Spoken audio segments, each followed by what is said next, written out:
Државниот завод за ревизија предупредува на неодржливост на пензискиот систем, поради тоа што се повеќе расте бројот на пензионерите, а опаѓа приливот на придонесите во пензискиот фонд. Ова се наведува во последниот извештај на ревизорите, кои се темели на демографските поместувања на земјава, односно се поголемото старење на населението. Иако пензискиот систем, димензиониран во 3 столба, обезбедува редовна исплата на пензии, неговата фактичка одржливост е нарушена поради неповолните демографски трендови, ниската стапка на придонеси, како и зголемувањата на пензиите кои не се засновани на раст на платите и придонесите.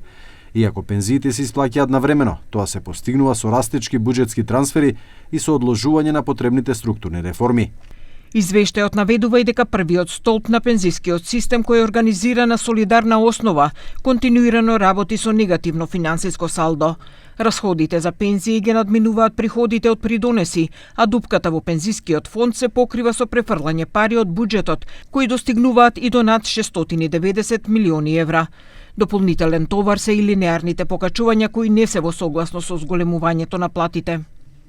Во текот на 2024 и 2025 година, висината на пензиите е зголемена линеарно неколку пати, што не е проследено со зголемување на платите на осигураниците и зголемување на бројот на осигуреници кои плаќаат придонеси.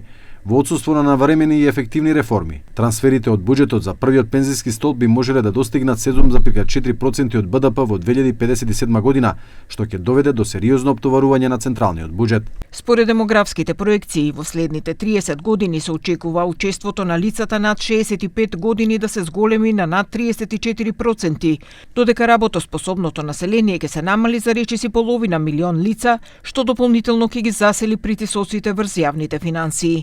Како главна причина се наведува нискиот наталитет, а особено иселувањето на младите.